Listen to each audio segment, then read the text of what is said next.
Bonjour à toutes et à tous.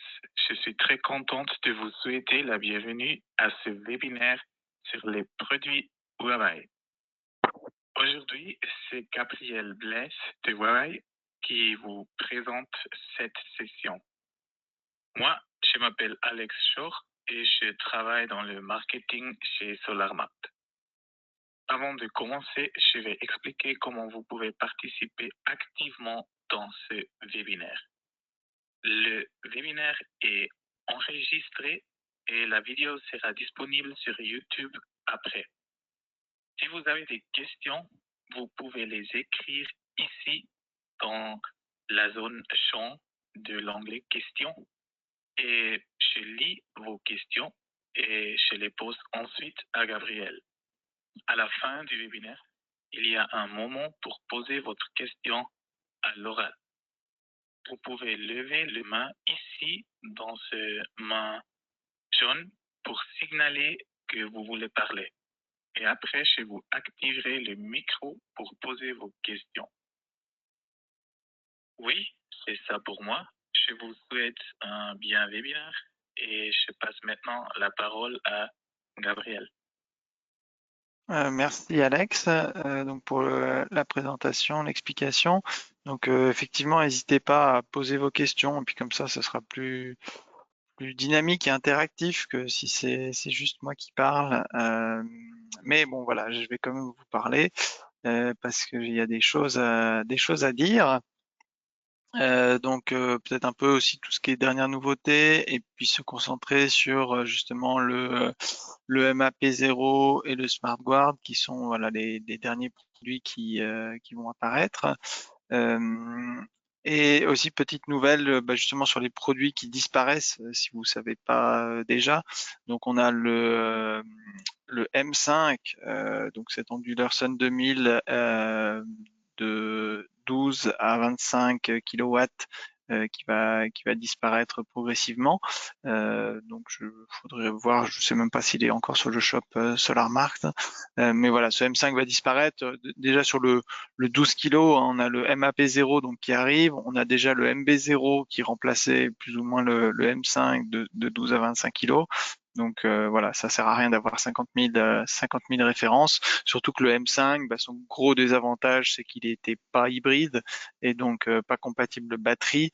Et l'année prochaine, on a vu qu'avec l'évolution des tarifs de reprise, on va plutôt aller vers plus de batterie. Notamment pour la Suisse romande où il y a peut-être encore enfin la batterie était moins habituelle que sur les installations en Suisse alémanique. Donc le M5 disparaît. On a aussi la backup box B0, B1 aussi. Donc celle qu'on utilisait en Suisse, c'était la backup box B1 pour faire du backup sur une phase sur les onduleurs M1, donc jusqu'à 10 kW. Et donc cette backup box B1 va disparaître parce qu'on a aussi ce SmartGuard qui va permettre de faire du backup triphasé avec les onduleurs MAP0 et du backup sur une phase comme on pouvait avoir avec la backup box B1. Mais voilà, ce backup du coup avec une seule phase au niveau production de l'onduleur, on va pouvoir gérer ça avec le SmartGuard au lieu de la backup box B1. Donc voilà, ça c'est les deux en résidentiel. Après, en industriel, en commercial et industriel, on a le Sun 2000 115 KTL M2 qui lui aussi, de la même manière, hein, on peut encore en avoir quelques-uns, mais il va tendre à disparaître parce que il est remplacé par l'onduleur 150K MG0, donc 250 kg. Et donc on a à la fois le 100 et le 150, et en fait le 115 qui était déjà pas énormément commandé avant d'avoir le 150, forcément il va perdre encore en importance, donc ça sert à rien non plus de garder 50 000 références. Et notamment parce que en plus le 115, on n'a pas fait l'upgrade de mettre les parachutes tenseurs type 1 sur ce 115 KTL M2. et ces parachutenseurs type 1 voilà, nous permettent de nous passer de coffrets sur la plupart des installations, donc de 30 kg à 150 kg. Donc de 30 à 150, tous les onduleurs Huawei sont équipés des parachutenseurs type 1 plus 2, voilà, ce qui vous permet de pouvoir éviter de remettre des coffrets d'essai en plus. Donc ça, c'est un gros avantage. Après, il y a peut-être une petite période de transition. Je crois que j'ai entendu dire qu'il y avait peu de 30 KTL disponibles actuellement. Forcément, c'est que voilà, il y a une transition à faire entre ceux qui n'avaient pas les parachutenseurs type 1 et les nouveaux qui arrivent. Et puis forcément, comme une fois qu'il y aura les nouveaux, plus personne voudra de ceux avec juste les types 2. Ça fait que voilà, il y a une incitation à pas trop recommander de type 2 et d'attendre des types 1 plus 2. Mais au global, pour l'année prochaine, ça va nous permettre d'être vraiment bien prêt avec une gamme, avec ces parachutenseurs type 1 qu'on nous demandait depuis longtemps. Alors, je voulais aller sur... Alors peut-être vous remontrer aussi effectivement l'endroit le plus important du site internet que vous devez tous avoir en favori. Donc ce site internet Huawei pour le solaire et pour la Suisse, donc solar.huawei.com/ch-fr. Et donc dans toutes mes signatures d'email, vous retrouvez le lien vers cette page-là, là, quand je vais dans Assistance, Centre de support technique. Et donc voilà, c'est la page la plus importante pour vous. Donc comme je le répète, elle est dans toutes mes signatures d'email et c'est là que vous pouvez créer une demande de service, appeler la hotline pour aussi créer la demande de service, mais directement en live si vous êtes sur place. Ici, c'est la même chose. Là, vous avez une assistance en ligne. C'est un chatbot qui vous permet de retrouver des informations peut-être plus rapidement dans les manuels. Je peux vous faire un exemple. Si je clique dessus, voilà, il me propose, lui demander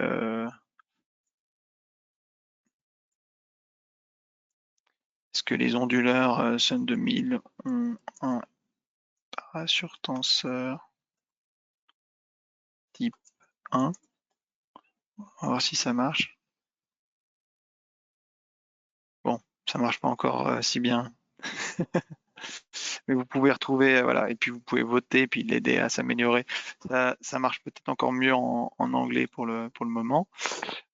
Téléchargement, là, vous pouvez retrouver de la documentation produit. Et ce qui est le plus important pour vous, donc les instructions pour les installateurs suisses, que je mets à jour régulièrement. Donc là, on va avoir une nouvelle version pour tout ce qui est batterie commerciale de 200 kWh. On a mis à jour la version pour les onduleurs récemment pour intégrer des nouveaux onduleurs. Et donc voilà, moi je vous conseille toujours de vous reporter d'abord aux instructions quand vous avez un souci, et puis ensuite, voilà, si les instructions ne donnent rien, il faut passer par un contact direct. Et donc là, vous avez tous les contacts des vendeurs Huawei pour la Suisse. Donc mon collègue Karl, Luc, David. Donc Luc, si jamais est francophone, donc vous pouvez aussi essayer de passer par lui si je suis indisponible. Et donc voilà, moi je suis là pour la Romandie et le Tessin. Ensuite là, vous retrouvez encore les mêmes adresses.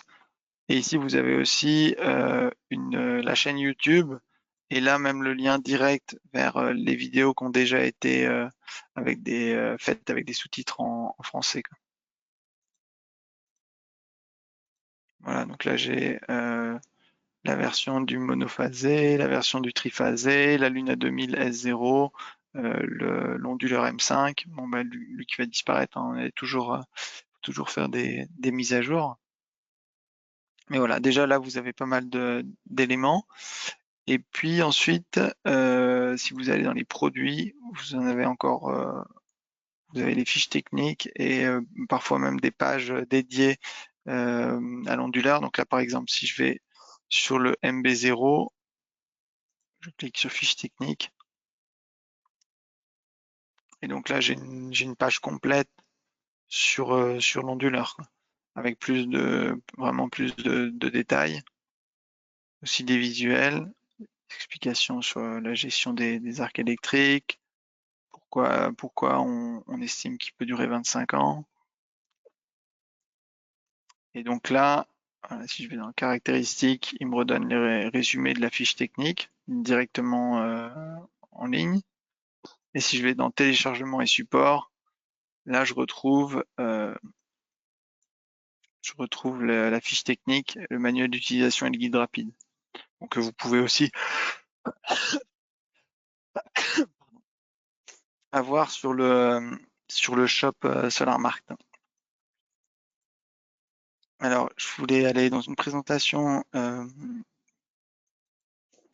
sur la partie justement les nouveaux onduleurs.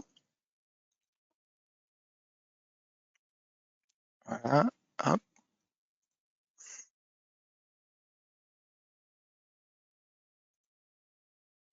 Donc pour rappel, j'étais un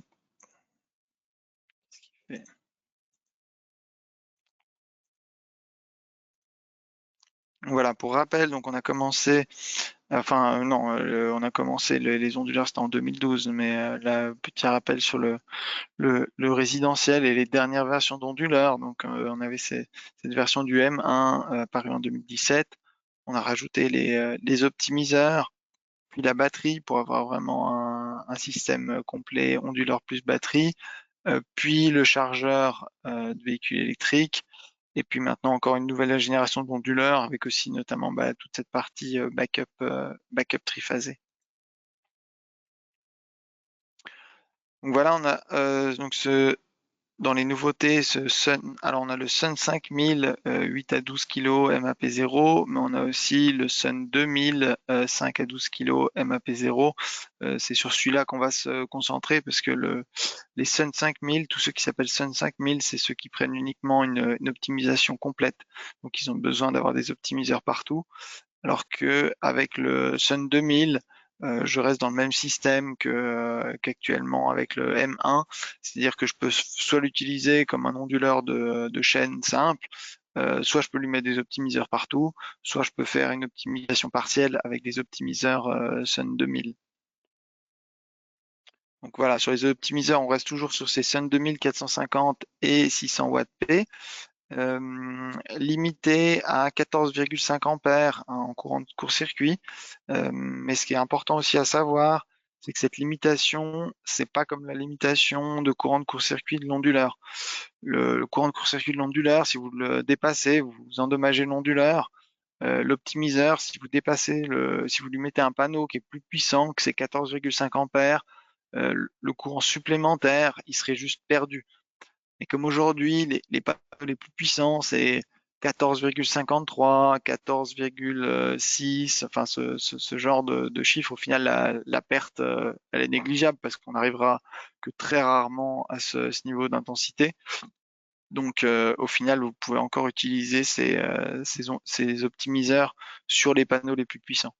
Après, d'ici l'année prochaine, il y aura encore des nouveaux optimiseurs qui permettront de monter jusqu'à 16 ampères et donc d'être tranquille aussi avec les tout derniers panneaux. Donc ensuite dans les nouveautés, on a ce Smart Guard. Alors il y a différentes versions.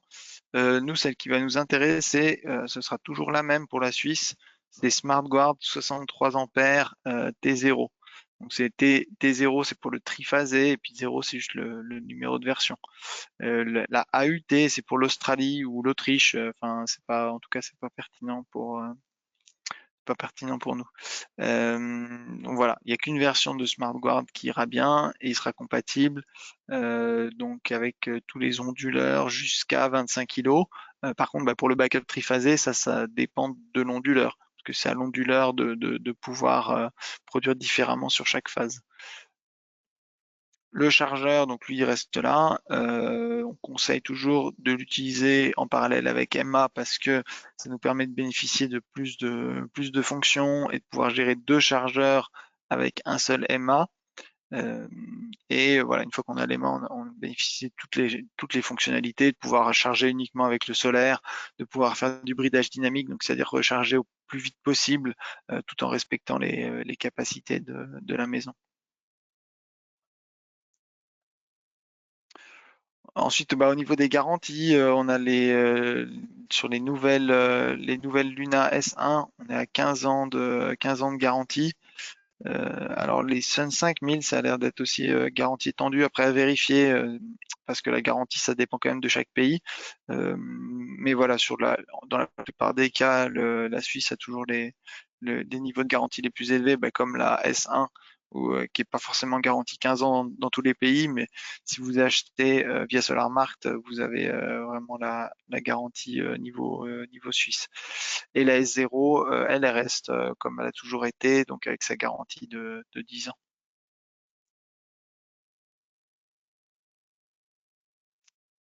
Voilà, donc on a ces nouveaux onduleurs Sun 5000, comme je disais, qui fonctionnent uniquement avec les optimiseurs.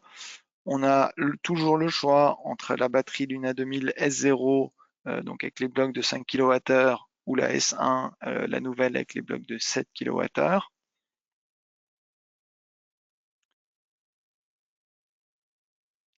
Et la grande nouveauté côté onduleur, c'est ce Sun 2000 MAP0.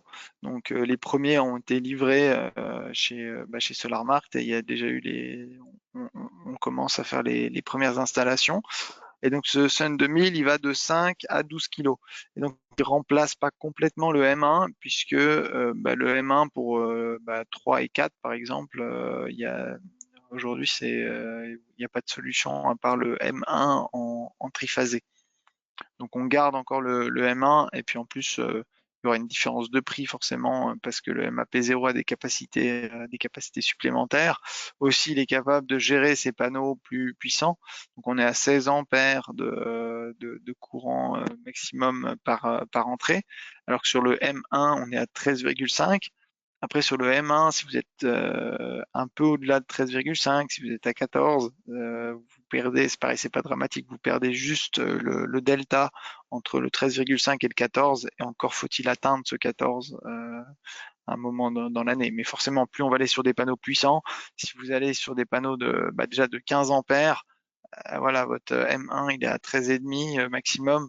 Là, ça peut commencer à être un petit peu handicapant et donc ça vaut la peine de passer sur un MAP0, ne serait-ce que pour ça. Après, voilà, les gros avantages du MAP0, c'est que il est capable de produire de manière asymétrique sur ces trois phases.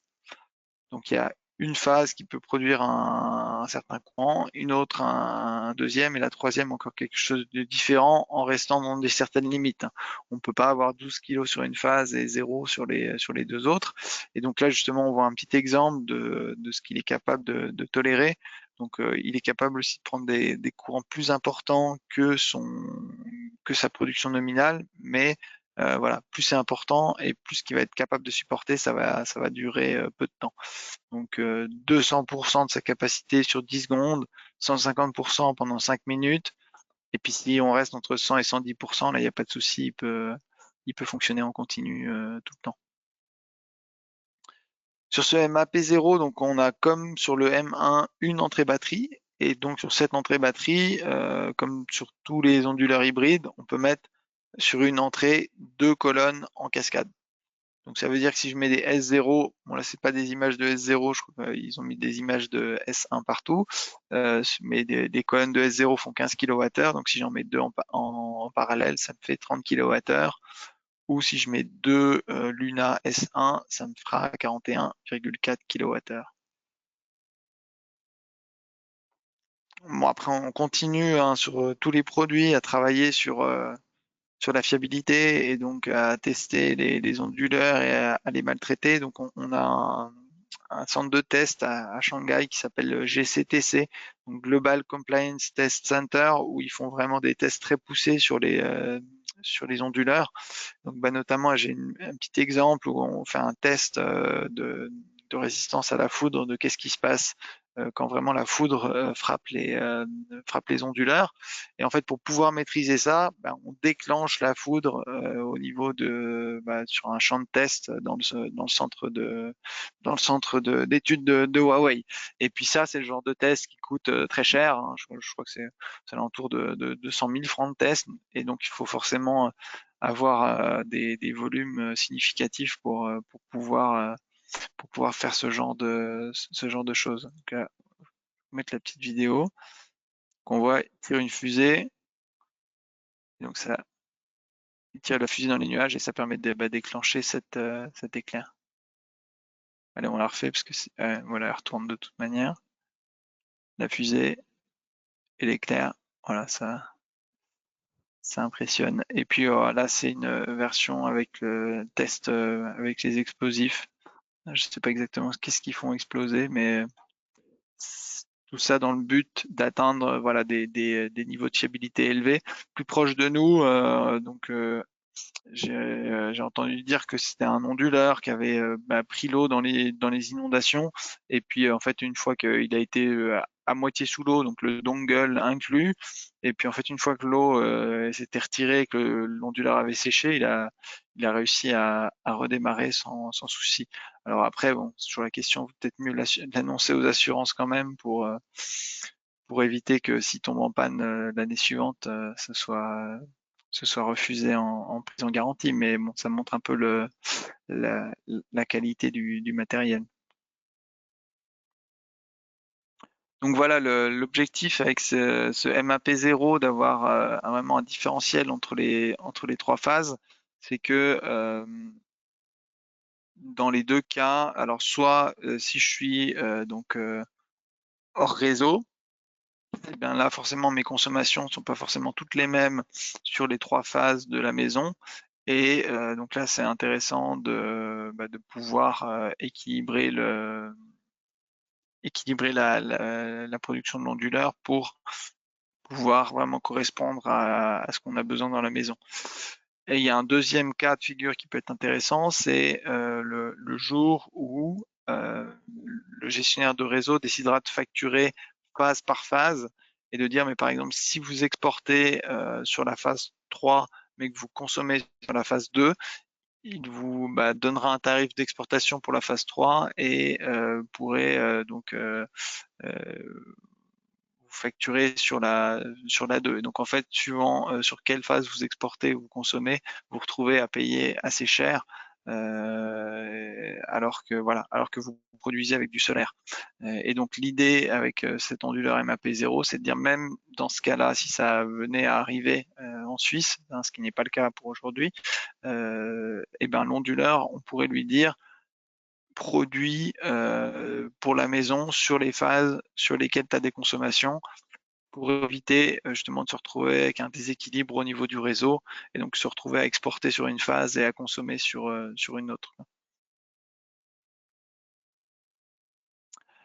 Bon après on continue de travailler sur tout ce qui est optimiseur, hein, ce qui permet de gérer un peu les différents cas de mismatch entre les modules sur une même chaîne. Donc le mismatch qui peut arriver de différentes manières, hein, si les panneaux sont affectés dans leur production par un ombrage, de la saleté, des petits accidents de la vie des panneaux. Mais le gros avantage, ça reste encore de pouvoir pallier au fait que si on a un toit compliqué avec un onduleur comme le MAP0 qui a que 2 MPPT, si j'ai de nombreuses orientations, l'avantage avec les optimiseurs, c'est de pouvoir gérer ces différentes inclinaisons, orientations en les mettant dans la même chaîne. Ce qui donnerait beaucoup moins bien si on pouvait juste compter sur le MPPT et les diodes bypass. À côté de ça, donc les optimiseurs sont bien pour à la fois le côté sécurité, le côté supervision et le côté production pour pouvoir justement gérer des différents ombrages et différentes orientations, différentes inclinaisons. Mais il y a toujours un peu ce risque de rajouter des composants en toiture, ce qui rajoute des sources potentielles d'ennui. Donc pour pallier à ça, l'optimiseur Huawei, il est plus simple qu'un optimiseur d'une autre solution. Vous voyez, Traditional Solution, ça c'est la version anglaise pour dire SolarEdge.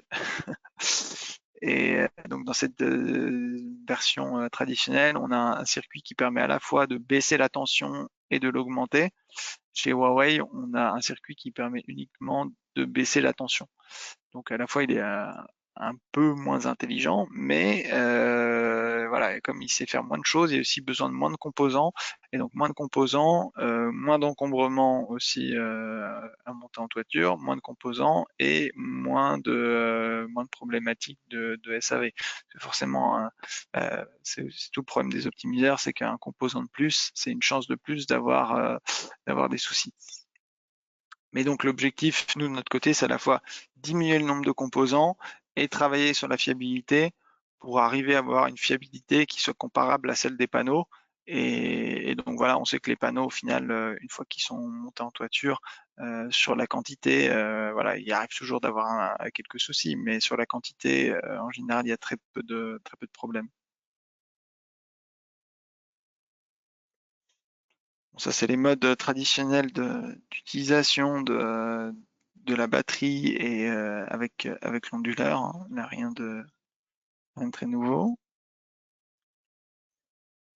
Et donc ce MAP0, il est compatible à la fois avec la batterie S0, mais aussi avec la nouvelle batterie S1. Donc la batterie S1 avec ses 15 ans de garantie.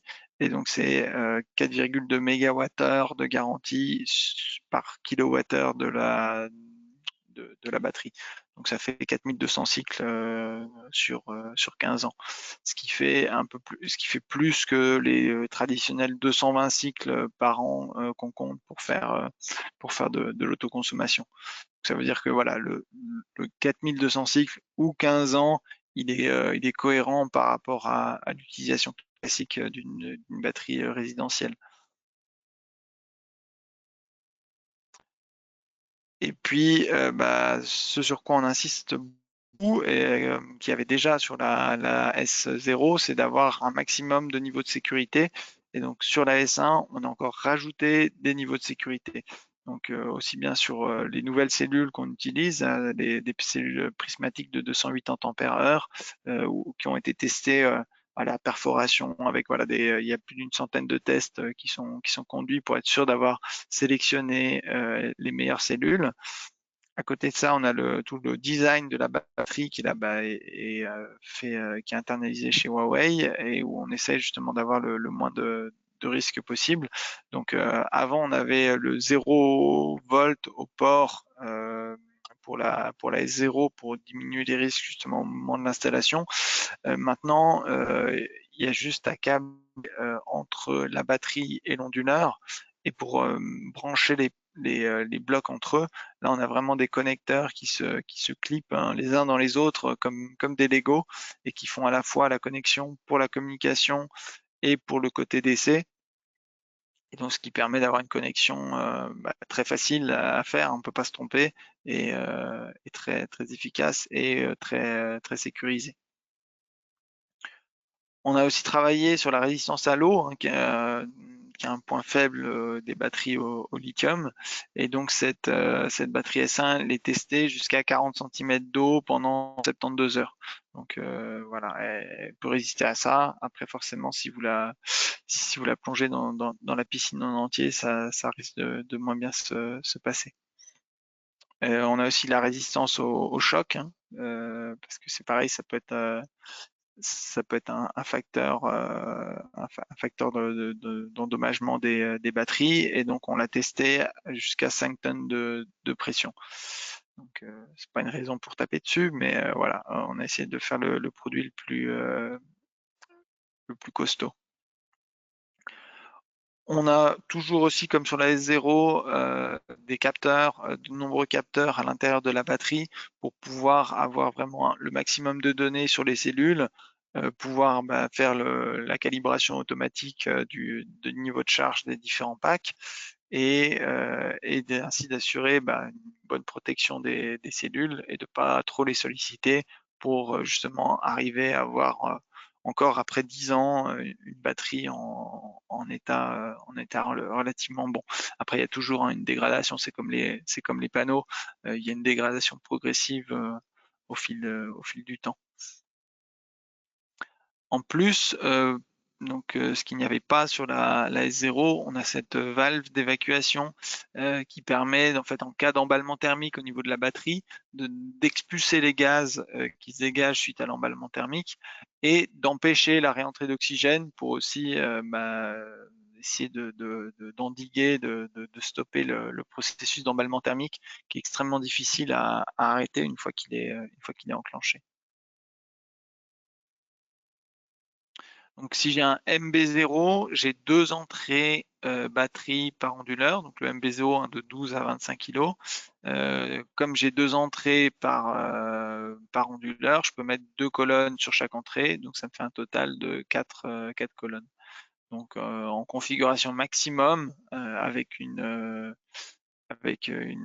EMA pour la communication, je pourrais avoir trois onduleurs MB0 avec à chaque fois 4 colonnes de batterie sur chaque onduleur.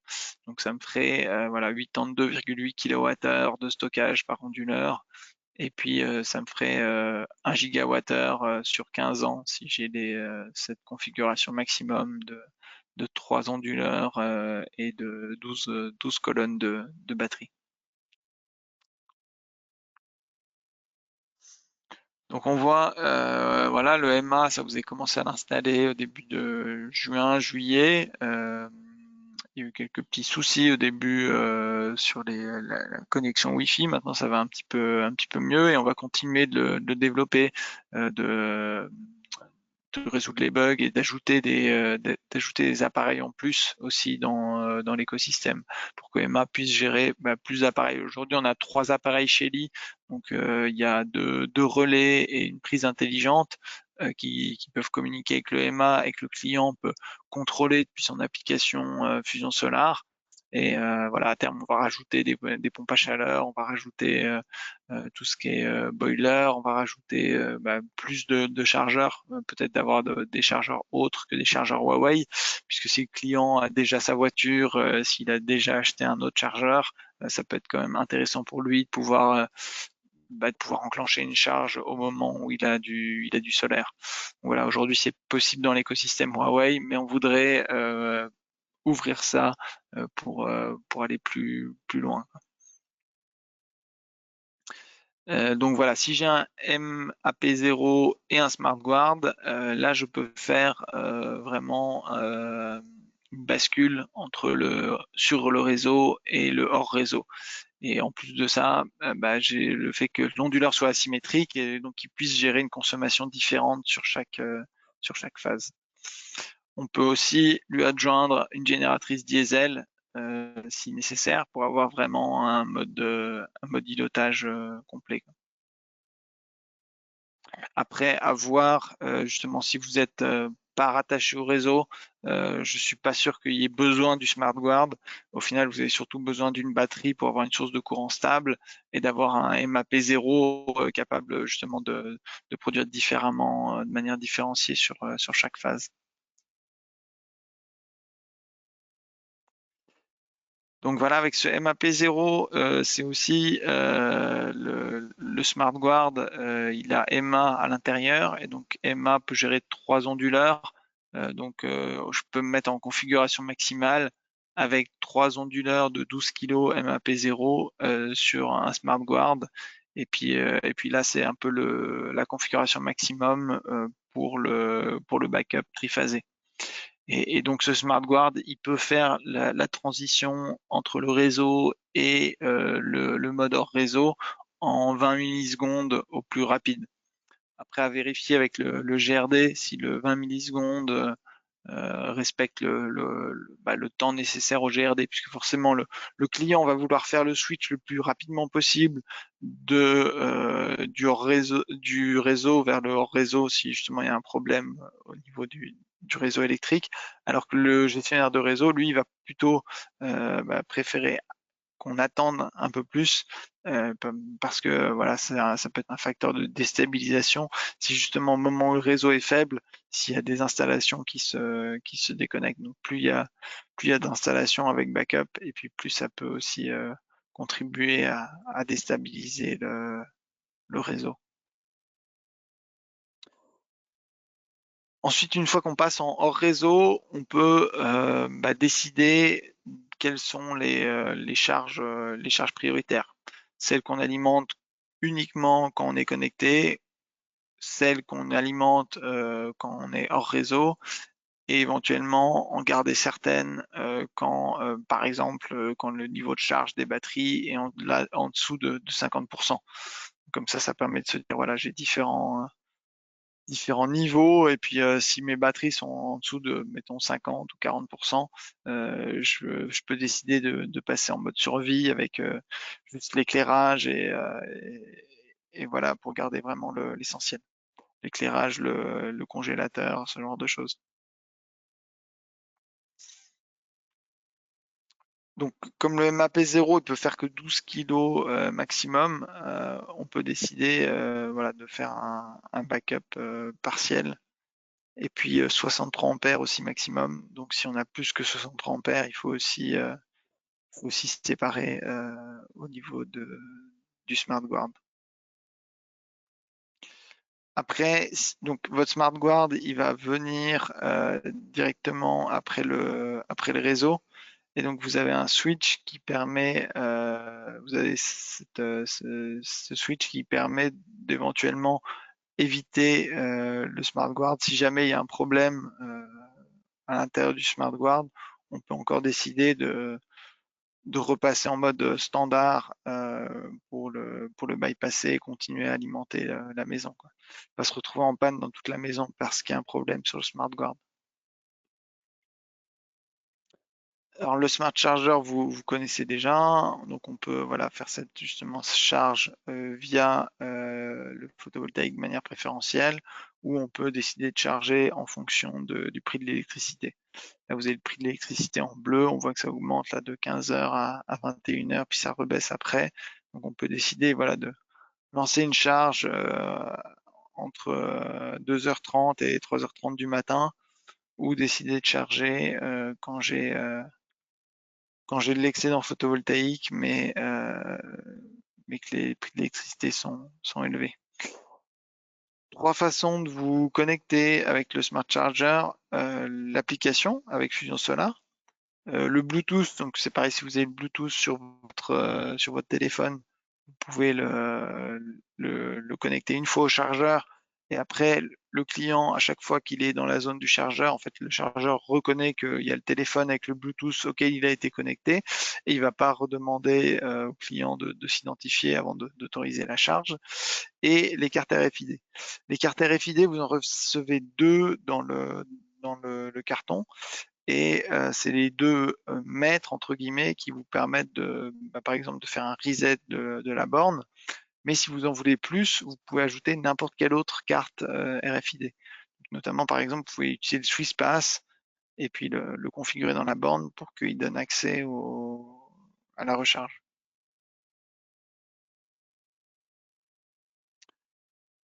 Pour l'OMA, donc on a cette possibilité de gérer 2 bandes de recharge.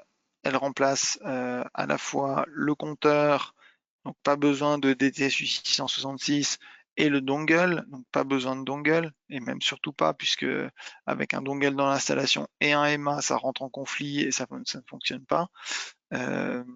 Et à côté de ça, vous pouvez la connecter à n'importe quelle pompe à chaleur SG Ready pour donner un signal à la pompe à chaleur en fonction de l'excédent qu'on a dedans. Et donc cette connexion avec la pompe à chaleur, une fois qu'elle est faite côté installateur, c'est l'utilisateur, le client final, qui va pouvoir décider des paramètres et dire à partir de combien d'excédent je vais pouvoir déclencher la pompe à chaleur. Et donc là, ça va être peut-être à vous de guider au début, mais après, voilà, le client sera autonome et donc pourra décider de changer le réglage s'il souhaite. Ça, je vais passer. Voilà, c'est le fait que tout est intégré aussi sur la même sur Fusion Solar, où le client peut contrôler à la fois sa charge et surveiller toute son installation solaire, voire même jusqu'au niveau du module si on a mis des optimiseurs partout. Au niveau des garanties, donc comme je disais, ça dépend suivant les pays. Mais si vous prenez via SolarMart et donc via le Huawei suisse à travers SolarMart, vous aurez toujours la meilleure garantie. Donc pour le MAP0, c'est 10 ans, le MB0, c'est alors non, le Sun 5000, il faudrait que je me renseigne, mais je pense que ça doit être 15 ans. 25 ans sur les optimiseurs, 10 ans sur le Smart Guard et donc 15 ans, ce que je disais tout à l'heure, sur la Luna 2000 S1. Alors par contre, on peut pas l'étendre, hein. Quand on est à 15 ans, on est déjà au max au max du max.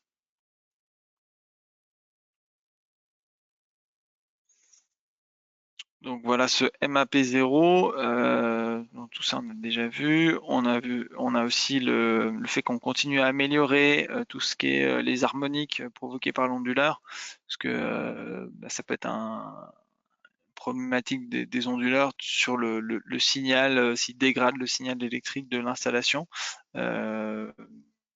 Maintenant sur les nouveaux onduleurs, ça pose rarement problème, mais voilà, on a quand même continué à travailler là-dessus pour contribuer à garder un signal le plus propre possible. Toutes les fonctionnalités classiques au niveau de la sécurité, bon, bah, ça on les met en place de manière automatique, donc notamment la FCI, qui est donc cette détection d'arc électrique, où on améliore aussi toujours l'algorithme pour à la fois ne pas avoir d'arc qui ne soit pas détecté et ne pas avoir de fausses alertes. Après, on a le rapid shutdown. Donc là, ça va être aussi avec les optimiseurs pour amener la tension à 0 volt en toiture s'il y a un souci, grâce aussi aux optimiseurs. Et les problèmes, si on a un problème de résistance d'isolation avec une fuite à la terre. Là, on peut aussi arrêter l'onduleur suffisamment rapidement pour le sauvegarder.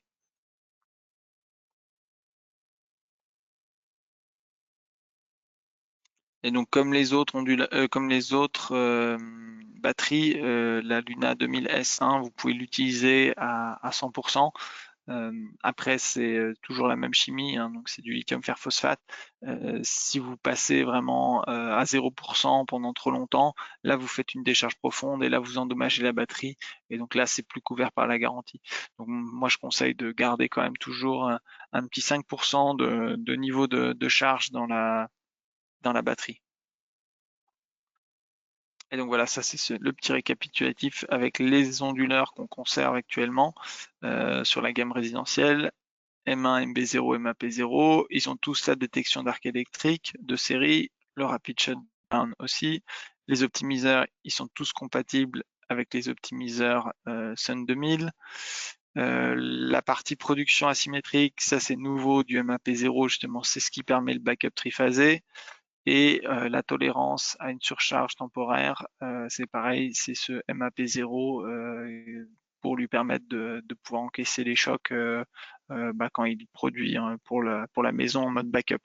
J'ai eu par exemple la question d'avoir la pompe à chaleur sur le backup.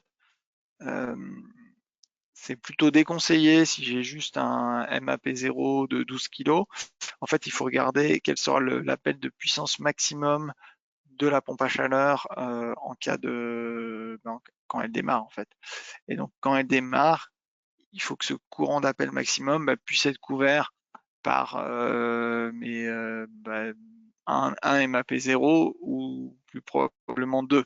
Parce que si j'ai 20 kW de puissance d'appel, mon MAP0 de 12 kg, ça risque d'être un peu juste.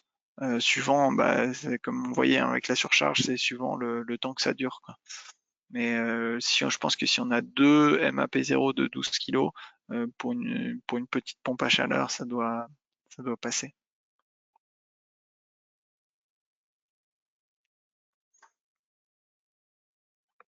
Donc ça, on a déjà vu. Je vais passer rapidement. Le MAP0, donc comme je l'avais précisé, le MAP0, il intègre le MA. donc, il intègre la communication et donc le MA, vous pouvez mettre un câble Ethernet ou vous pouvez vous connecter en Wi-Fi. Vous pouvez gérer 3 onduleurs maximum. Alors MAP0 si vous voulez faire du backup triphasé. Après vous pouvez mettre des M1 ou des MB0, mais eux ils vous permettront que de produire sur une phase en cas de chute du réseau. 63 ampères, c'est pareil, cette limite-là, elle vient de l'EMA, hein, qu'on utilise l'EMA comme compteur, on est limité à 63 ampères en mesure directe. Après, si on a plus, hein, on pourrait mettre des torts de comptage de plus que 63 ampères. Si je veux faire le backup de la même manière, en dessous de 63 ampères, je peux brancher toute la maison si j'ai envie. Au-delà, il faut que je fasse une séparation. Mon 20 millisecondes de changement entre le MAP0, enfin entre le mode îlotage et le sur le réseau. Je peux mettre plus hein, si c'est demandé par le GRD.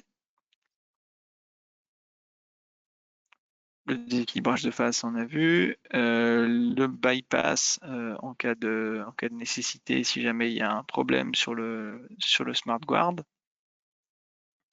La possibilité d'avoir des interrupteurs au niveau de tous les ports pour, de la même manière, en cas de souci, pouvoir désactiver.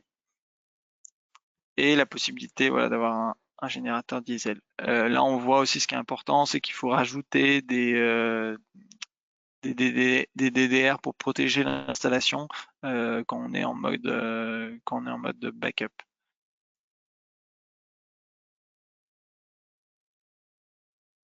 Voilà, donc là, on est sur le réseau. On rentre dans le smart guard. On ressort la partie les appareils backupés. Et donc là, on a de nouveau besoin de RCD pour protéger l'installation quand on est en mode îlotage. Et puis les appareils qui sont pas sur le backup, là on n'est pas obligé forcément de rajouter ces RCD.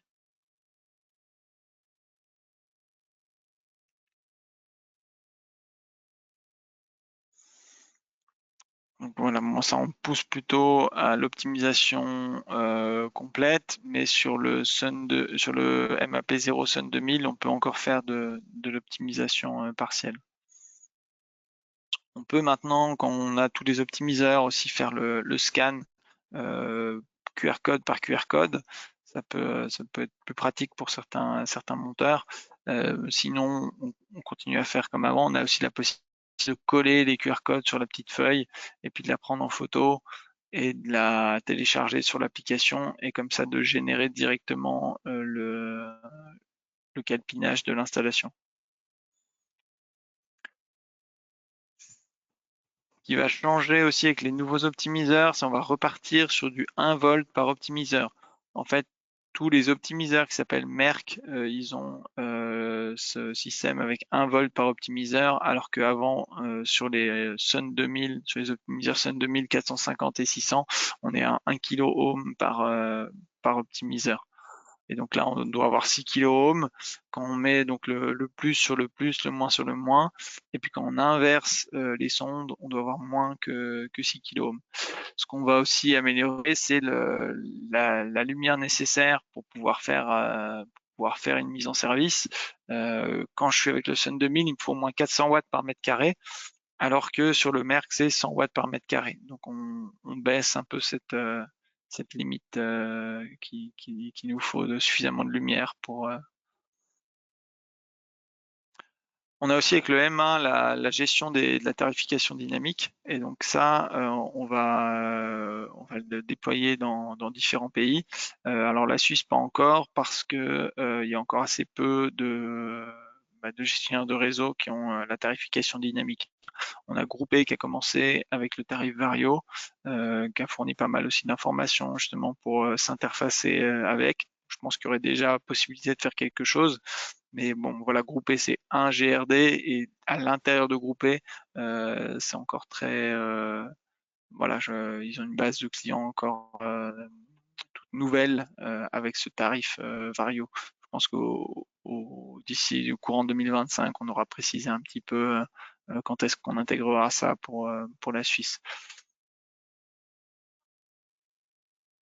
Tout ça, je vais passer. Et je voulais vous montrer les tests qu'on a fait avec donc il y a une vidéo sur YouTube sur la surcharge des batteries pour justement tester en condition qu'est-ce qui se passe quand on fait une surcharge thermique sur différents modèles de batteries. Donc là à gauche vous avez la Huawei et puis là vous avez d'autres marques, hein, G, P, S et B. Et donc, on va forcer une surcharge thermique sur ces batteries et puis on va voir qu'est-ce qui se passe. Voilà, il commence à y avoir de la fumée sur celle-là.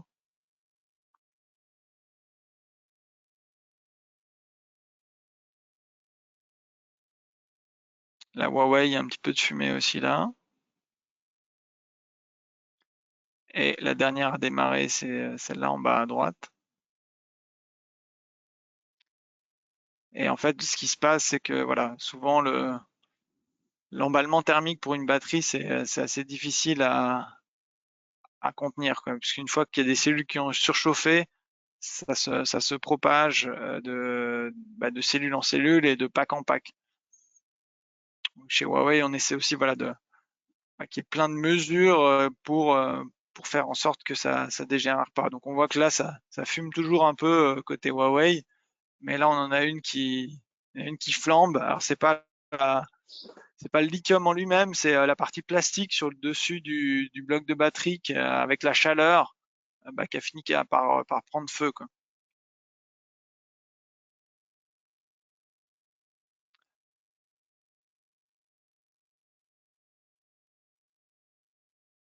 Et on voit aussi voilà, la quantité de fumée qui se dégage. Voilà, Huawei, là, c'est un petit peu calmé. Après, ça va peut-être reprendre encore parce que bon, une fois que voilà, faut que l'emballement thermique ait commencé, c'est toujours. Faut attendre un certain temps avant que ce soit vraiment sécurisé, quoi. Et on voit que voilà, au final, alors il y en a certains chez qui ça redémarre, puis d'autres où voilà, ça finit par se calmer, quoi. Mais bon, le niveau de fumée, le niveau de dégâts est pas voilà, est pas le même suivant les marques, hein. On voit qu'il y en a qu'une qui a vraiment flambé, et puis les trois autres, voilà, il y a eu quand même beaucoup de dégagement de fumée. Sur la Huawei, il y avait aussi un petit peu de fumée, hein, mais c'est relativement mieux passé que sur les autres. J'ai perdu ma slide.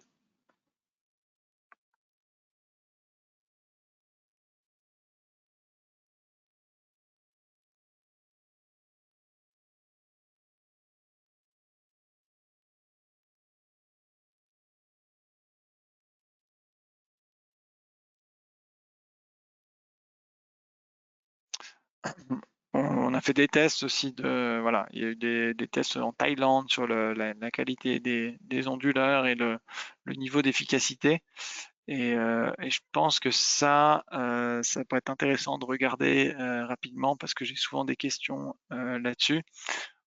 Où voilà, les installateurs savent des limites à pas dépasser, donc le 1000 volts, ils savent le voltage de démarrage, mais en fait, si on veut avoir vraiment une bonne efficacité de conversion de l'onduleur, il faut vraiment aussi faire attention au dimensionnement de l'installation, quoi. Voilà, bon, ça c'est des tests qui étaient plutôt concluants, mais partiellement dans des langues difficiles à traduire.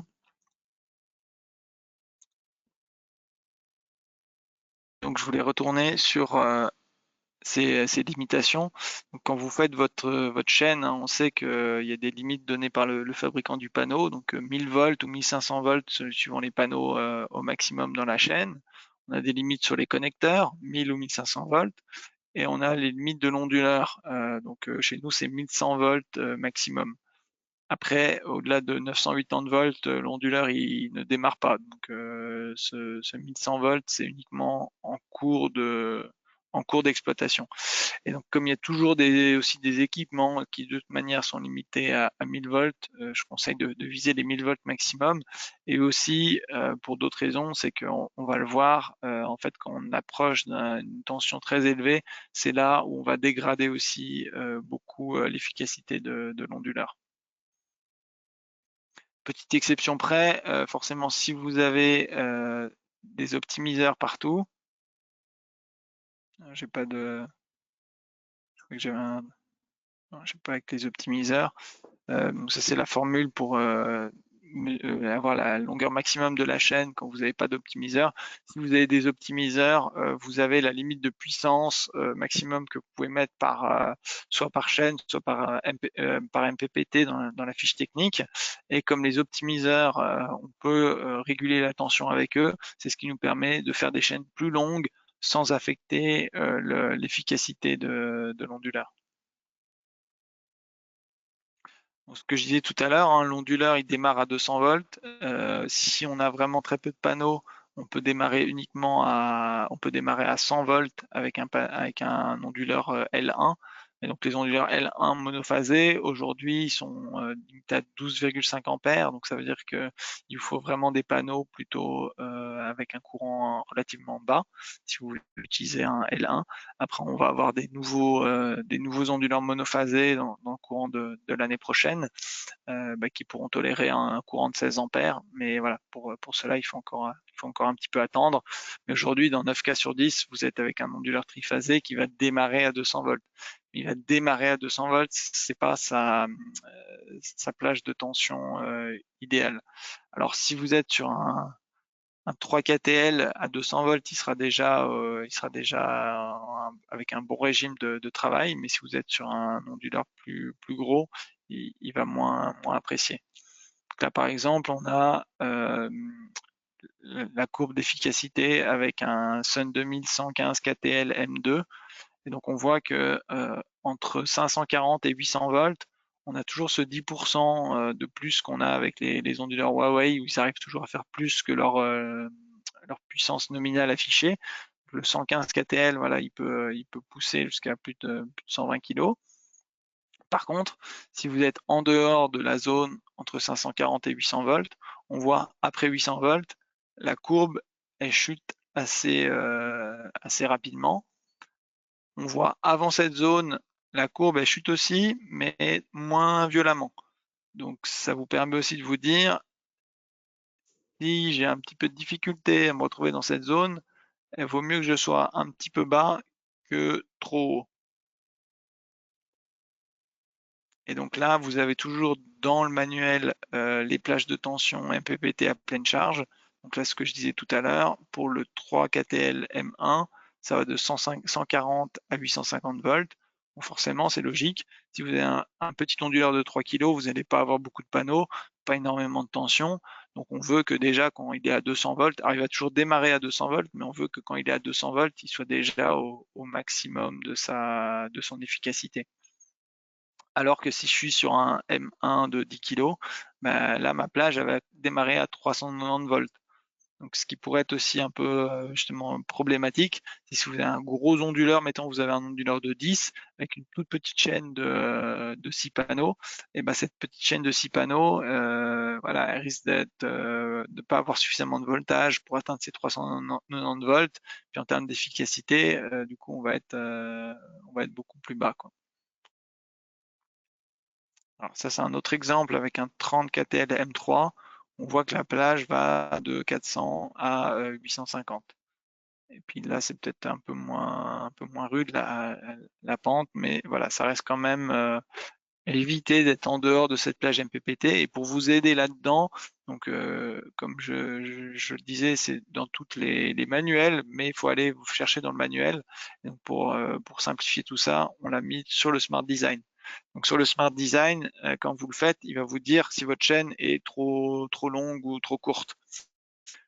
Alors après, il va vous faire une petite alerte rouge mais il faut pas non plus paniquer si voilà, si vous êtes en dehors de cette zone parce que vous n'avez pas suffisamment de tension, mais que le toit il est comme ça, vous n'avez pas le choix, vous pouvez tout à fait passer alors il vous fait l'alerte, le petit macaron rouge en vous disant que vous n'êtes pas au mieux au niveau de la tension, mais si vous passez cette étape-là, après dans le rapport ça n'apparaît plus.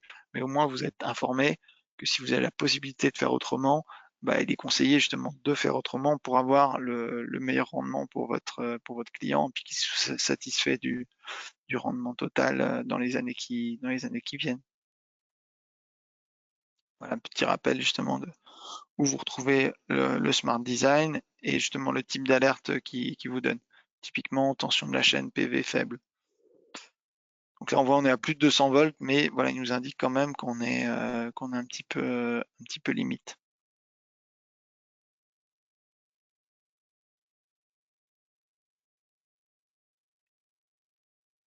Après, une autre chose à faire attention, c'est d'éviter d'avoir trop de courant sur une entrée. Donc, éviter de faire des Y, puisque on a une limitation de courant par MPPT, mais aussi par entrée. Donc, on voit par exemple sur ce 150 kg, on est à 48 ampères par MPPT et à 23 par entrée. Donc 23 par entrée, ça veut dire que si j'ai des panneaux à 13 ampères, je peux pas en mettre deux et les rejoindre et les mettre sur la même entrée. Par exemple, en utilisant un coffret en amont ou en faisant un Y. Vous allez être au-delà du maximum et après vous risquez d'avoir beaucoup d'écrétage. Et tous les onduleurs, du coup, sont designés aussi dans cet esprit. Où, en fait, quand vous regardez le maximum par entrée, ça fait que avec la plupart des panneaux, vous n'arriverez pas à faire de Y parce que sinon vous serez en dehors des maximums. Voilà, donc là, c'est ce que je rappelle. On peut mettre un Y, voilà, que si mon courant maximum par entrée est plus bas que le maximum, une fois que j'ai mis mes deux chaînes en parallèle. Ensuite, pour ouvrir un KSAV, voilà, c'est un peu un petit rappel. Bon, que dit l'alarme? Suivez les conseils proposés. Souvent, le système, il vous propose déjà des choses. Dans les instructions, on essaie de mettre aussi des choses, des explications pour vous donner des indications. En général, il faut aussi faire les mises à jour des appareils, puisque si le problème a déjà été rencontré par d'autres installateurs et qu'une mise à jour a résolu ça, de la même manière, si vous faites la mise à jour, peut-être que votre problème sera réglé. Le petit souci qu'il peut encore y avoir, c'est que les mises à jour, pour avoir vraiment la dernière, il faut passer par le portail Fusion Solar. Donc, si vous faites via l'application, vous n'avez pas forcément la toute dernière version de software pour l'onduleur, pour les optimiseurs, pour la batterie, pour le M-Bus, qui est la communication entre l'onduleur et les optimiseurs. Donc voilà, si vous avez un souci, première chose à faire, c'est si c'est pas par rapport à la connexion Internet, vous pouvez depuis le portail lancer le maximum de mises à jour. Aussi, ce que je conseille, c'est sur les chantiers où vous n'avez pas d'internet, d'avoir toujours pour l'entreprise un dongle 4G avec carte SIM. Comme ça, s'il n'y a pas d'internet parce que le client ne voulait pas ou parce que c'est un bâtiment neuf ou pour une raison X, Y, Z, au moins si vous avez un souci avec l'onduleur, vous pouvez mettre la carte SIM dans le dongle 4G et avoir un accès à distance. Ça permet d'éviter un ou deux allers-retours avec le site où vous avez déjà rentabilisé votre dongle 4G. Et puis une fois que le SAV est terminé, vous remballez le dongle 4G et puis vous l'utilisez pour l'installation suivante. Si vraiment vous n'avez pas d'internet, mais que vous avez une alerte, un KSAV, pensez aussi à documenter au maximum de la même manière pour essayer de rééviter de retourner sur place de multiples fois. Donc, télécharger les journaux de l'onduleur. Quand vous allez dans maintenance, dans Fusion Solar, vous pouvez télécharger les journaux. Les journaux, suivant quel est votre problème. C'est un problème de batterie, vous pouvez télécharger les journaux de la batterie aussi, de l'optimiseur, du dongle, etc. Faire un maximum de photos pour avoir le plus de détails possible à fournir au SAV. Voilà, c'est le rappel des contacts. Vous avez aussi directement sur Fusion Solar, quand vous cliquez sur le i, vous avez le numéro de téléphone qui s'affiche. Après, vous avez l'email, mais si vous écrivez à cet email-là, en fait, il vous renvoie vers le formulaire que vous avez ici ou en haut de la page qu'on a vu tout à l'heure. Donc, petit rappel, quand vous appelez, vous passez d'abord par la Roumanie et puis donc là, ils ouvrent votre cas, ils font une vérification aussi de la garantie et donc si le cas est créé, validé, ensuite on renvoie prioritairement vers mes collègues qui sont basés en Suisse. Et donc voilà, après ça c'est juste le petit formulaire, donc mettez le maximum de détails hein, sur le problème.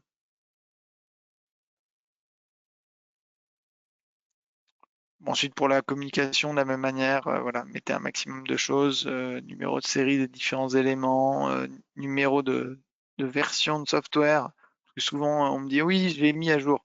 Mais comme je vous disais, comme la mise à jour, elle n'est pas la même, suivant si vous êtes avec l'application ou si vous êtes avec le portail. Il peut encore aussi y avoir des nouvelles mises à jour test. Le meilleur moyen d'être vraiment clair, c'est de dire voilà, j'ai telle mise à jour sur tel appareil. Et puis aussi, quand vous faites cette liste-là, on va aussi tout de suite voir quel appareil, par exemple, aurait oublié d'être mis à jour. Ça, c'est un petit rappel du processus. Vous avez des kits aussi sur tout ce qui est SAV. Si vous perdez une pièce ou si elle a été égarée ou enfin voilà pour une raison diverse, vous avez des pièces qui sont absentes de ce que vous avez besoin pour faire l'installation. Vous pouvez vous adresser à SolarMark qui a tout un ensemble de cartons déjà préfaits avec les pièces les plus courantes qui peuvent manquer, quoi. Typiquement, voilà, un connecteur AC, le connecteur de communication qui va aussi sur lequel il peut y avoir des manques, du connecteur MC4, c'est facile à trouver. En général, c'est plutôt ces connecteurs soit AC, soit de communication qui peuvent être un souci, quoi.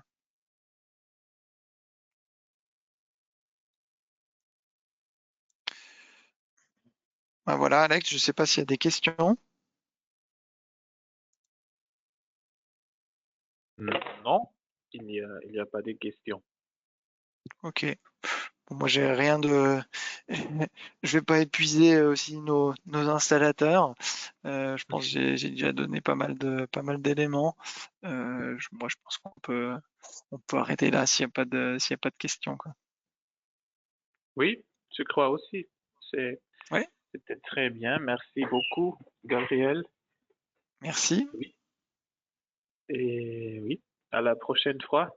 Eh merci à tous et puis bah, n'hésitez pas à m'appeler, hein, vous avez mon numéro si besoin. Merci. Au Merci, au revoir. revoir.